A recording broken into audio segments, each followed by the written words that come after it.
Okay, in this lesson we're going to talk about something called compound probability.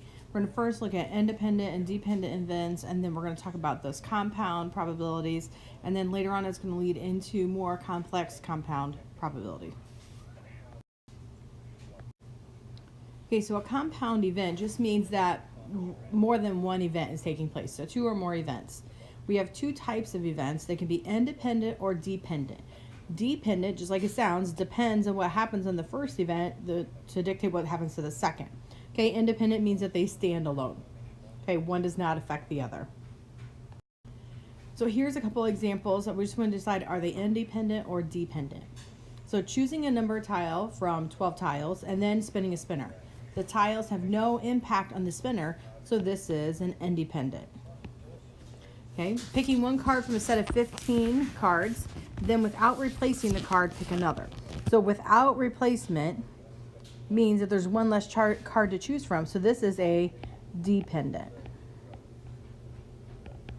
Okay, and then last one, you roll the dice, then you flip a coin.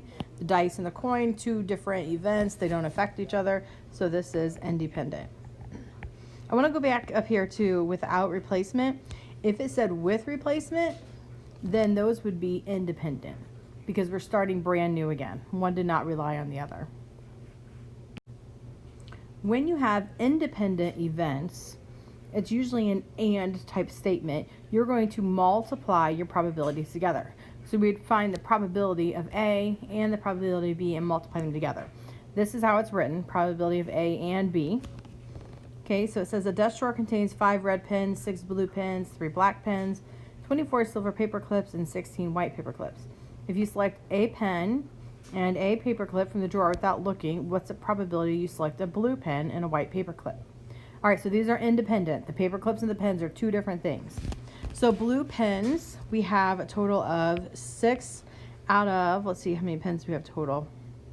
11, 12, 14 pens. So 6 out of 14.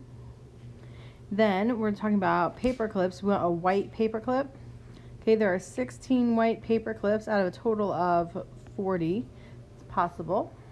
Okay, so I can just go ahead and multiply those together and simplify. So 6/14 times 16/40 gives me 0.17. And that's it. That's all there is to it. Okay, if you roll a standard number cube, so a dice, and you spin the spinner below, what's the probability you land on a, let's see, roll a number less than 3, and the spinner lands on a vowel? Okay, so let's talk about roll a number less than 3. So we're talking about 1 or 2. Okay, that means we have 2 out of 6 are going to be the number cube, and then the probability that we land on a vowel, only one of the 4 over here is actually a vowel, so that's 1/4.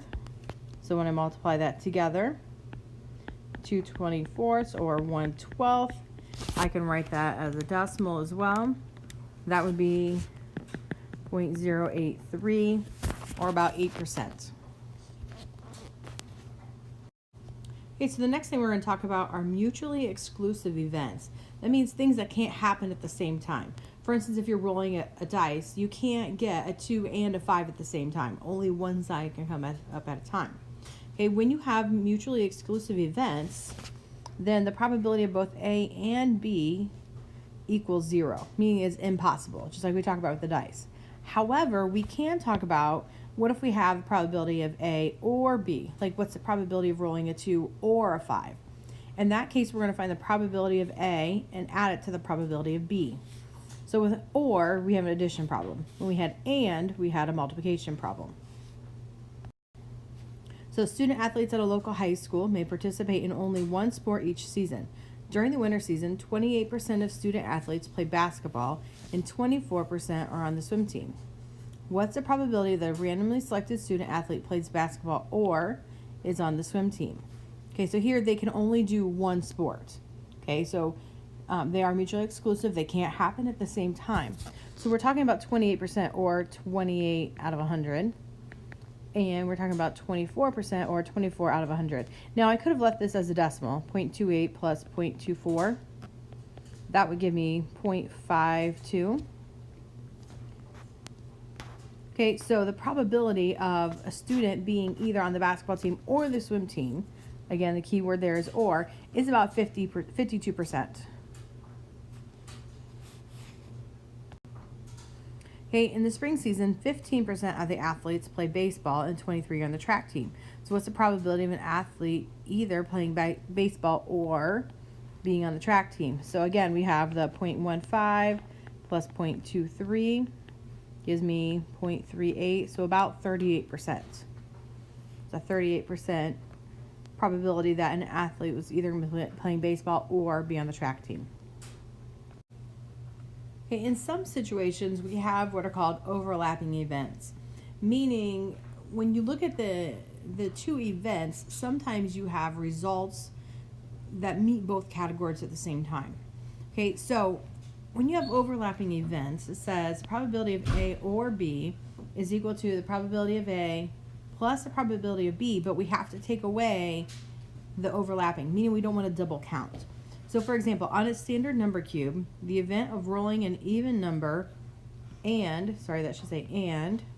a multiple of 3 overlap because a rule of 6 is going to be true for both. It's going to be an even number and it's going to be a multiple of 3. Okay, it says, what is the probability of rolling either an even number or a multiple of 3 when rolling a standard number cube? All right, so this is one of those overlapping. So we have to think about independently and then what happens if it's an and situation. So the probability of rolling an even number. So that's 2, 4, and 6. So there's 3 out of 6. That's the even. Okay, there's even. And then what's the probability of a multiple of 3? Okay, so we want a multiple of 3. That's going to be just 3 and 6. So there's 2 there. Now the problem is it could be counted in both. So really we're trying to eliminate the double counting. So thinking about the probability of rolling an even and, so this is multiplication, rolling a multiple of 3.